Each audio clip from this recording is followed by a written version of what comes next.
wanting to know, what is it like to talk to family offices in the UAE? What is it like to raise money in the UAE? I guarantee you, there's so many people in this room that think that they have the ability to raise money here in the UAE, so they've come here to do that. And we have the good pleasure of being able to sit with one of my friends, Adam Najoj. And Adam is in charge of the Emirates Family Office Association that deals with all of the family offices in the UAE. So give a warm welcome to Adam. We're excited to have him here today. So thank you, Adam. Thank you for being here with us, and we appreciate it. Yes. How's that mic? Is that distance? There you go. Come turn it up close to you now.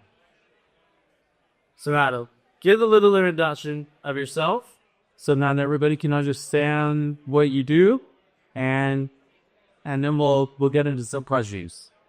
Amazing. So, but well, thank you so much for having us. I think kind of give you a quick overview on the association itself. The Emirates Family Office Association is founded around 2 years ago, and as a non-profit organization for the needs to create a center of excellence for family offices in the region by the new. So actually we're an international independent organization. So 67 members in international, 47 local, and that's the growth of a peaceful country. And so really we are there to help who works with already some transition about today. And so we create programs and initiatives, whether they be events, workshops, roundtables, private areas and little family groups, bringing industry experts, though they're across a number of different topic matters. So we have the association within 2 pillars. One is wealth preservation, and the second is international growth. So on the wealth preservation side, the committees from succession, communal management resolutions or charters, and then things like trusts and foundations, and they go deeper into different asset classes that they are exposed to, different jurisdictions and are exposed to, which plays a big role in both preservation strategy, leisure and invest. And then the international growth side is all about families working together, a lot of families. So we believe cornerstone philosophers, family was undersigned, the political, social, and economic affairs of wherever they are, helping the families from here internationalize into various jurisdictions with those other families, whether it be a co-investments or mergers, acquisitions, or a footprint within that jurisdictions.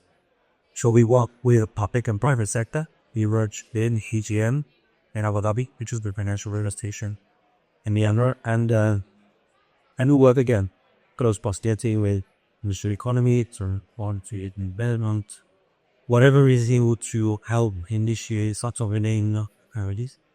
The Abu Dhabi URS office, I can go on and on, but I think the idea is that Mazal also a benefit. So we work with other association at W, since we don't charge members fees be a part organization. So we work with our association, we work with other events coming busy. Really, the UAE around hours is a hub, and that's why we exist.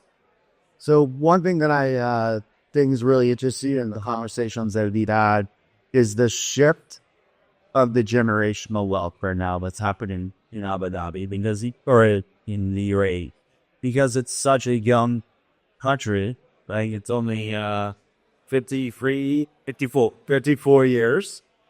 And so talk a little bit about that, so then it's an idea of what's happening on the show there. Yeah, so I think the country is kind of grown very rapidly, and so within the last 54 years, you've seen some people nothing become so much. And so people forget that it's only now moving to second and third generation.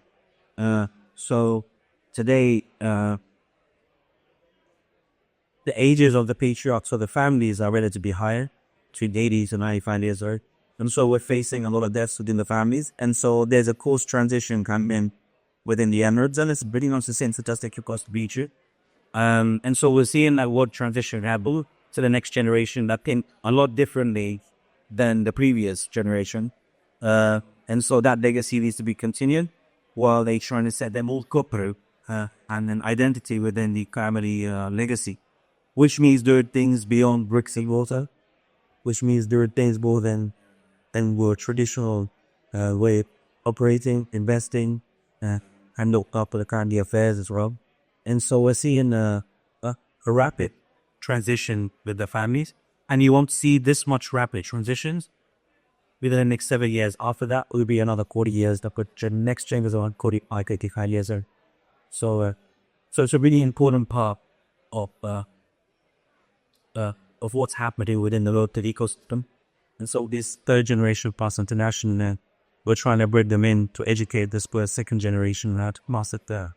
I mean, do you think that's a key reason why the crypto environment has been able to succeed so well here? Yeah, because I think, again, it's mindset and psychology, right? So from the next gen's perspective, they've been exposed to international affairs more so than the previous generation from a growing up perspective. So a lot of them studying in the US, Europe, Australia, Japan, all over the world. And doing so, they've been exposed to different things and come back with a different mood. I think when you look at crypto, it's how we used to look at it 5 years ago, or at least from our side. Although we were exposed there personally, 17, 18. But I think the ideology now is beyond crypto. So I think the families, or at least the next gen, is looking at technology. And technology is deep in many ways, and blockchain is a technology can help in many different ways that has been in the Australian public sector attractive, but now it's made lots of miners. So it's an asset class or an industry, depending on how you want to look at it. But it's one that is super interesting and one they want to increase their exposure to. It's just getting the buy-in from either the predecessor, that's the wife, or when they're transitioning, they have other things to think about more so than increasing the asset class to elbow. But throughout that journey, they run a more mob. I'm going to be there. And they'd expose themselves personally. So there is no amount of capital disbursements into the crypto asset class or blockchain technologies, but not utilizing their institutional capacity as ticket sizes because, again, they have yet to understand the asset class as much as they should to build those 10 or 8 million lots. What percentage of the capital that's in family offices do you think is allocated to digital assets to build swap?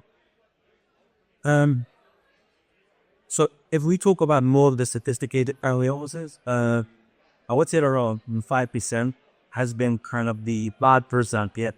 Has a lot of room to grow. Exactly. And I think as they start to learn how to source, screen, diligence, and execute within those beyond investments, and you'll see that ratio increase a lot more.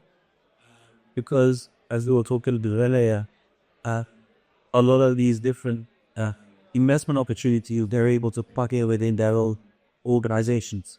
So not only are they investing into something like a brilliant ROI, but actually can solve a problem or a challenge that they're based within the operating business that they have.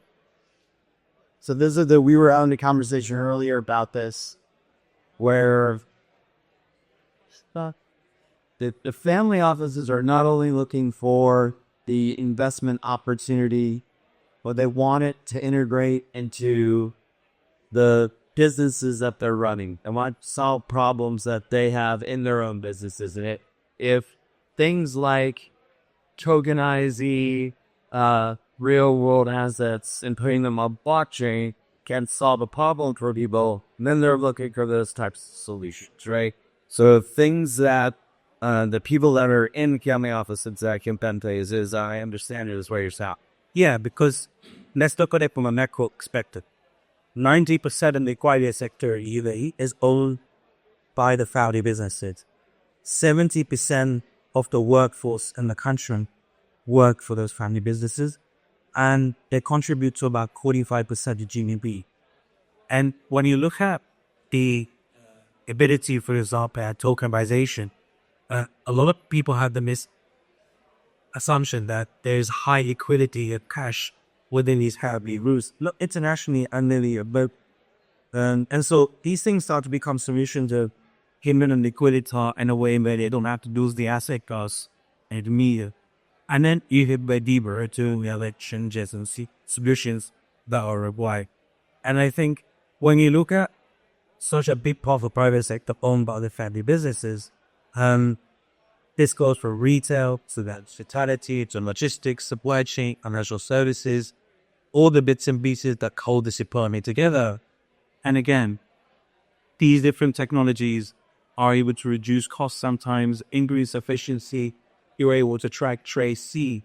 But most importantly, as a family principal or an executive, you're able to make decisions or actionable information that can't be manipulated. And so that's the attraction point within your industry. When it comes to blockchain, digital assets, or your crypto. Crypto also less than the actual technologies. And I think that's where the interest is. I think the international community, maybe they've been attracted within more sector or cryptocurrency tokens and investment within my trading. Whereas I think the families in the Middle East and in UAE, well, I know they're more so looking at the technologies for solving real life problems. The benefit, or let's just say the bonus or the cherry on the top is probably there is another could be asset class to be used in this film. So let's shift the conversation a little bit. The other day we went down to Abu Dhabi and went to ADD, and I was just super impressed with how aggressive they are about pro-business and driving business growth in the region. I mean, they were right on us. They were telling us they would help us. They wanted to help. They wanted to help us. They were wanting to find out what our solution is. Would help us solve problems. What could they do? And we were talking earlier about an example of a challenge that a company was having that the regulators were able to accommodate very quickly. Tell us a little bit about the benefits of how the region can help, and this is really an example of why the UAE has moved forward so quickly in adapting digital assets. Yeah. And by the way, thank you for going. I really appreciate it. Now that's great to invite us. And I think, in general, you have an ecosystem with different stakeholders, whether they be financial regulators, whether they be investment promotion agency, whether they be jurisdictions that are able to register companies, whether it's the free zones or what have you. The idea behind these stakeholders existing is to allow ease of business and allow the communication advocacy, right? So one, to state a challenge and for them to come back with a solution to allow the individual, the counterparty, to exist and do what they're supposed to do. The example you were using, and I don't want to use names, but I think in your world we call them an OG. Yeah? So one of the OGs in the sector, stated one challenge on this, something around foundations. And then Abu Dhabi went back and the individual was able to create a foundation and adapt it to fit the blockchain requirement. And I think when you look at international jurisdictions, they've done so in a good way, create legislation, regulation, and licenses. But what the UAE has been able to do is take that and adapt it for real world usage, meaning it's all good and well you being licensed somewhere. It's a completely different scenario when you're restricted in how you operate. I think the objective is to protect investors and protect those within the ecosystem, which is why the regulator exists. But at the same time, they know without you, there is no ecosystem. And so I welcome you receive this super genuine because they want to help allow you to speak about the challenges that you may be restricted in speaking about in other places. And then they go back and actually create a way for you to function. So the ADGM, the IFC, all the jurisdiction that existed then this ecosystem are built in a way to be agile and be able to change, shift, pivot to really fit and accommodate with who's trying to do business here. But they also understand the market is super small. So whatever they do needs to be adaptable to internationalize either in the region or in the global arena. And, they still say, in UAE, you're 3 hours away from 3 billion people with all different types of regulatory bodies, human behavior, consumer behavior. And so the adoption between a company that's within the UAE to internationalize there, they've already created that path leverage as a NACPO perspective. Leadership has implemented what they use to allow you to actually internationalize into those jurisdictions with respect, with credibility, because you exist. And could they know you'll be regulated or be governed correctly, and you fit international standards with the agility to actually do business rather than just have something obey. 这个是我的 upcoming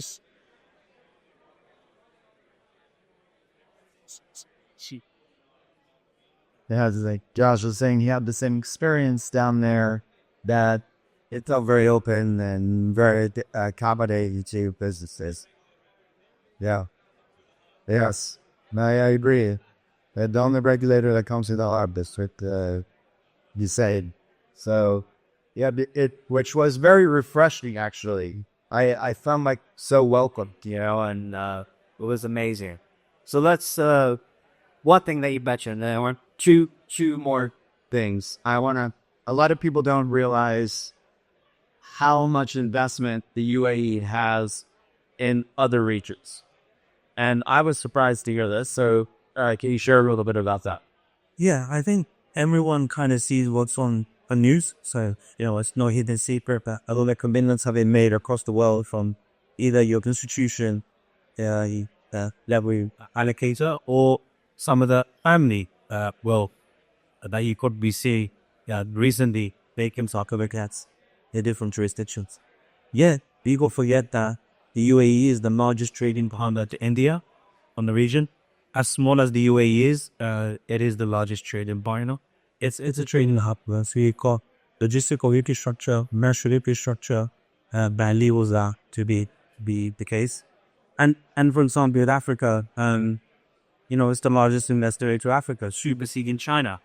So again, I think there are a number of strategies that have been implemented from a macro perspective that has enabled everyone below. And so when I talked about earlier, the respect that's received within these jurisdictions, whether it be Africa, East Africa, Southeast Asia, India, again, there's commitments that have been made on a macro level that allow those counterparties to welcome them with a hug. And I think that what's in the best interest. For us again, from a family office perspective, from the Family Office Association, we've seen those counterparties not to be here, which has created an influx of international family office exposure, Which is because of the regulations. So they want to come to add those countries into here. because again, sits on the UK common law, both financial jurisdictions. I think the ability to be internationally friendly for these guys is super important. The idea is not to make them have or transfer their home to the UAE. It's a misconception. Actually, the reality is to have a second, third one for the family office. So they need to be within their jurisdiction because that's where they generated their wealth. That's where their most, that's just their position of power is, connectivity, and then relationship, which are super important to legacy. The second home is where they get to internationalize. So they're able to have the ability to create structures within their family roots, whether it be on the investment scope, so on structures, SDBs, whatever it may be, and then, of course, on the development succession, the inheritance, and leveraging the rules within these jurisdictions, whether it becomes because of tax, whether it's because of any other benefits that those vehicles give them that they do not exist when they're exposed to it. So one last subject before we let these people get really loud. And Sergeant, because they all think that at 6 o'clock that sergeant just 2 minutes away. So they're all waiting to pay. Yeah. So if you're a company that's visiting the UAE and you want to tap into and establish relationships with the family offices that are here, what is your best advice for the entrepreneurs that are here to help accomplish that? So there's a couple of things, right? So one of which is, in this case, everyone seems to think that there's a guy waiting at the airport to buy cash. I saw him actually. I saw he was there. Yes, sir. Where is he? It's mine. It's actually at the DNA office. He's the same guy that waits at the DNA office to hand out money. He's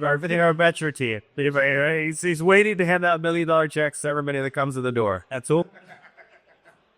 We're a little smaller than you guys need. But I mean, it's true, right? So the misconception that they can just stand on and it's just going to be that heathen, that's just wrong. The level of sophistication that exists out there is underestimated. The second thing is, I think, and I thought you'd agree with me, everyone can network and meet people. So knowing a lot of people is not the solution. People knowing you is. And so to get to that level, you need to have a level of impact and value add to who you want to work. So the first there is actually understanding who you work with. This spray and pray mentality that exists where I want to meet 1,000 people to pitch an idea to basic capital may work in other jurisdictions, but not here. It's a small place, everyone knows each other. And again, I think getting to know who you're trying to work with, understand their needs and demands before you go and tell them what they should have is a complete different story and approach. The second thing, is, being able to understand that your investors in the region or in the UAE are actually your buyers. So typically you have a family office existing in other jurisdictions. That's a bit of capital in the endowment structure for an investment team to invest, goes that invest. Whereas here you have holding companies that control operating businesses and private wealth. And so the guy that you're taking $1 from is the guy that can pay you to use your product within the organization that they own. 90% again, what the brother said, is owned by the family business. So you got to approach the investor as a partner rather than just $1 to transact. Also, educating them within the process is super important, especially in the sector. Again, sourcing, executing, diligencing in the digital asset blockchain world is difficult enough. People that understand it, imagine more that doesn't. So taking that approach is important and you're going forever. But another thing we discussed before, the culture is a super important mind. If Tom, Dick, and Ahmed and had meetings in, New York on a venture capital, Purple Island, for example, and we had a meeting and the guy says, well, let's meet tomorrow for dinner. The guy is interested. You go for that dinner and then says, tomorrow we're having lunch. And I don't know where. And for you, in your mind, that deal is done. There's no way a venture capital is going to sit with you 3 times in a week to discuss what hit there. Unfortunately, in the Middle East, this is called culture and hospitality. And so one can get, zoned in to this hospitality that is unknown. It's just within how you are as people for interest. And so being upfront, they're not having the fear factor to say, this is, are you interested to actually invest into the company? A person will turn around and be honest, yes or no. But I like what you're doing. And that's when you shift your mindset from taking a ticket from the individual to actually educating them in what you're doing. And 6 months, 1 year down the line, that will be the individual that will most likely be a bigger sport. And again, it's a sport well. If Tom is in, Ahmed is in. So the ideology in terms of the approach at capital raising needs to be shifted from your typical spray and pray, because you'll just waste 1 year running around 100 hotels, meeting 1,000 people, and again, so really having a targeted approach is more productive. It just isn't the case, sorry to be long, and most of the time, meeting a lot of people seems like productivity, But in the end of the day, you want to be executing what you're doing, giving back actual information, you're taking a ticket, you can actually be a return. And to do that, you need to have one step at a time rather than trying to eat the whole buffet on your mistake, Last question, what do you see this year? What do you see as the happening into the next 12 months? What do you think that you're excited about? And where do you see things evolving? So, as earlier mentioned, the renaissance in both transition within the region, based on facts I mentioned earlier. I also believe there's a second renaissance happening at the same time. Due to the inheritance and the succession plans that are being put in place, their structures are changing, which is segregating operating businesses to brighter enough. And so for the first hand, I would say, realistically, we're going to start seeing sophisticated capital disbursements from the families within endowment type of structures, rather than the money just sitting in banks where they're being advised upon and being held with custody. When that happens, you have less emotional full process within the principal deploying category to certain it. And actual investment teams building strategies that are going to have goal preservation ends, but with a risk appetite to not lose out in their exposure internationally local. The other side is that, and sorry to just come back to what him. It's much easier for us to deploy capital into you in the UAE than deploy into you within a BBI or Cayman or in the type of structure. Why? Because it's just less riskier deploying it in our back garden, and we have someone to go to sub and go rogue. And I think it also shows a footprint, and again, the use case of a suitcase businessman, landing on town, 5 days, 17 meetings back home, who's going to do something with me? Rather than saying, well, look, out here, I have a team, as small or as big as it may be. I have a physical presence that I want to morph into the next stage to build something bigger, but I'm in your backyard, and so from a financial perspective, for a fund, for whatever type of the infrastructure, to sit in a financial jurisdiction that gives comfort to the local investors, within the investment committee, it's a box to tick off. And again, you start understanding more. Is this investor Sharia compliant? How can I actually identify that I am Sharia?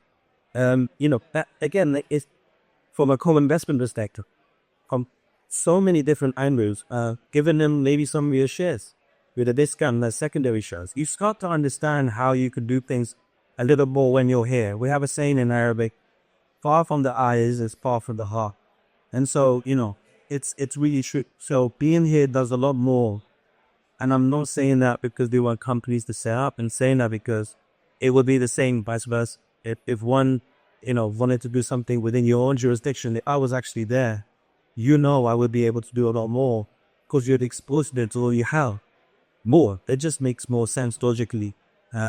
So yeah, all the other bits the government has done from the safety, from the livability factor, and the logistical perspective, flights, everything is being able to accommodate that rationale.